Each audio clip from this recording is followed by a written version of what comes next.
날마다 솟는 샘물과 함께하는 오늘의 큐티 시간입니다. 10월 6일 목요일 오늘의 말씀은 사사기 8장 29절로 35절까지 말씀입니다.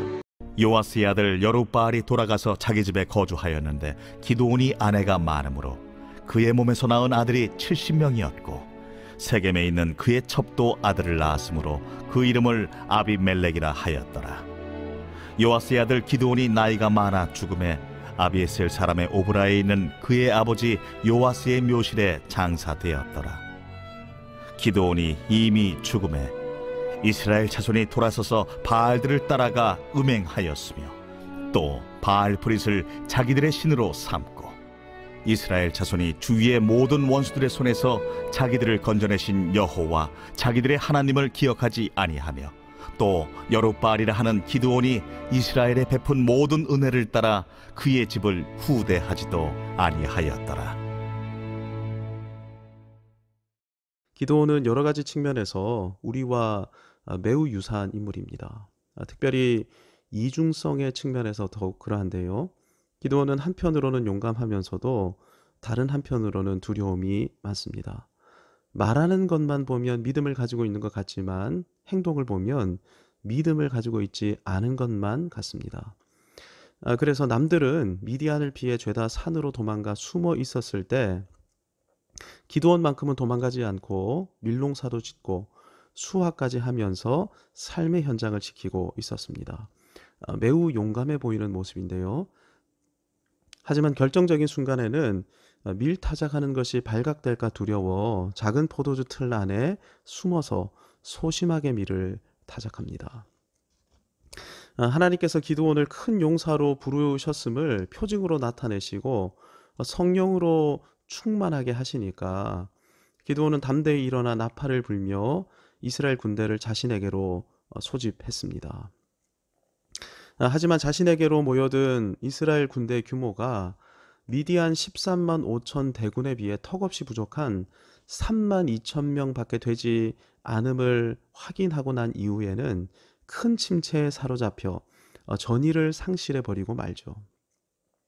300용사를 이끌고 미디안 전쟁을 승리로 이끈 후 이스라엘이 기드온에게로 모여들어 기드온 왕조를 세우고 우리를 다스려 달라라고 제안했을 때 입술로는 기드온 왕조는 천부당만부당하며 오직 여호와 하나님만이 이스라엘의 유일하신 왕이라고 선포했지만 이후에 그의 행보를 지켜보면 기드온은 마치 자신이 왕인 것처럼 행세하고 기드온 왕조가 시작된 것처럼 행동합니다.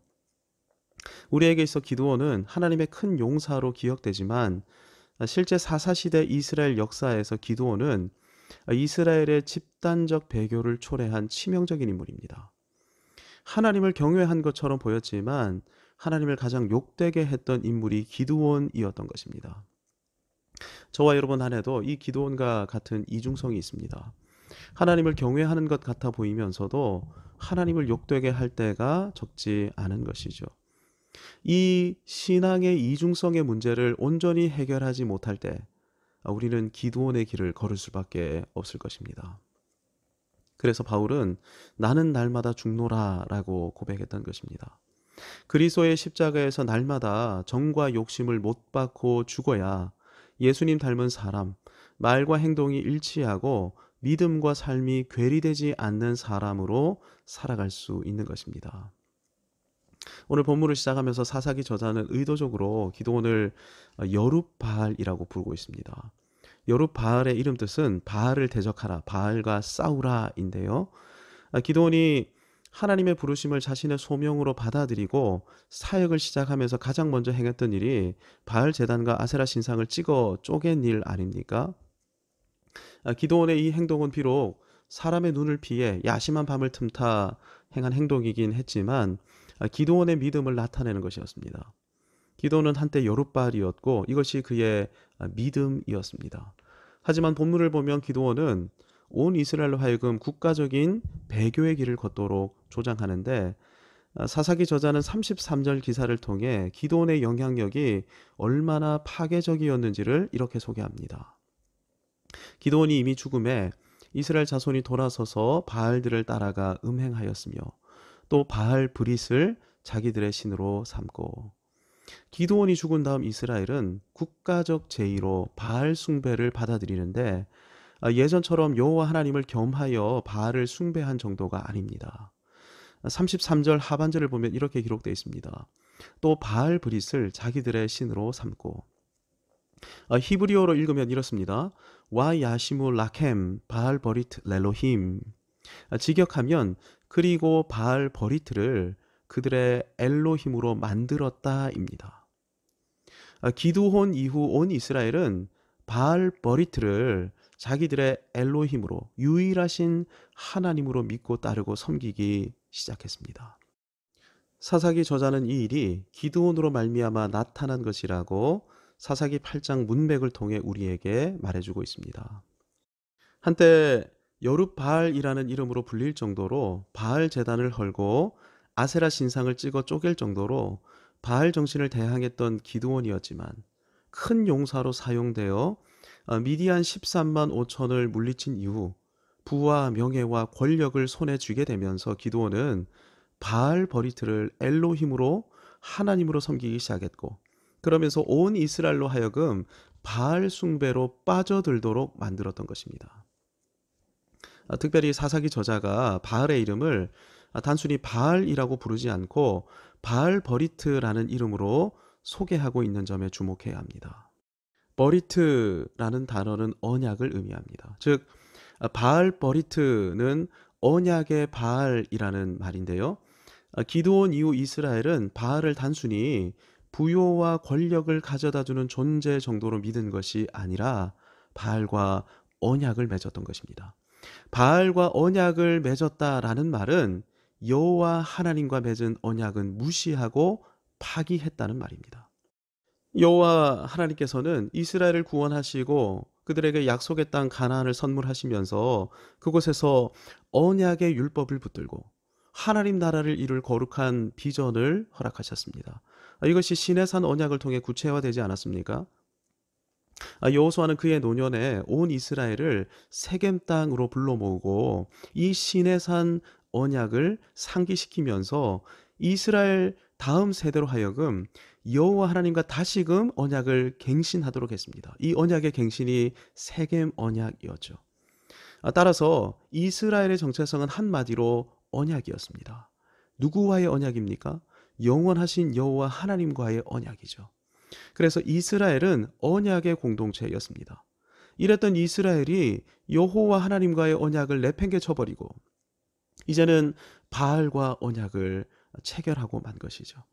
바알 버리트라는 바알의 이름은 이스라엘이 시내산에서 언약을 체결하고 세겜에서 언약을 체결한 것처럼 국가적으로 바알과 언약을 체결했음을 상기시키는 이름입니다. 이러한 이스라엘의 집단적 배교를 초래한 인물이 누구라고요? 한때 여룹바알이라는 이름으로 불렸던 기드온이 그 주인공인 것입니다. 처음에 기드온은 부흥의 주역이었지만 이후에는 배교의 원흉이 된 너무나도 이해할 수 없는 인물인 것이죠. 이것이 이중성의 결과인 것입니다. 그런데 이 이중성이 기드온에게만 있는 것이 아닙니다. 우리 안에도 이중성이 얼마나 깊은 뿌리를 내리고 있는지 모릅니다.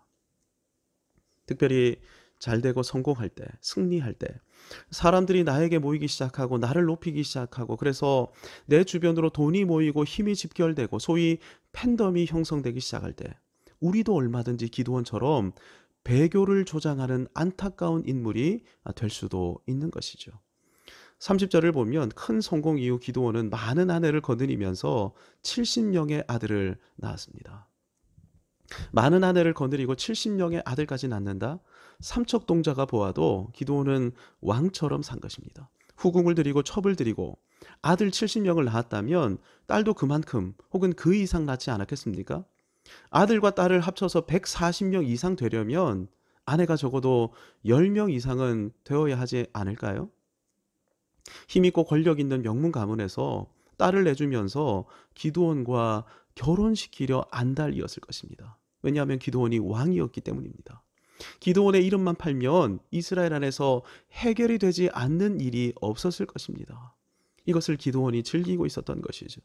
특별히 31절에서 기드온은 세겜의 처백에서 낳은 아들을 아비멜렉이라고 불렀습니다.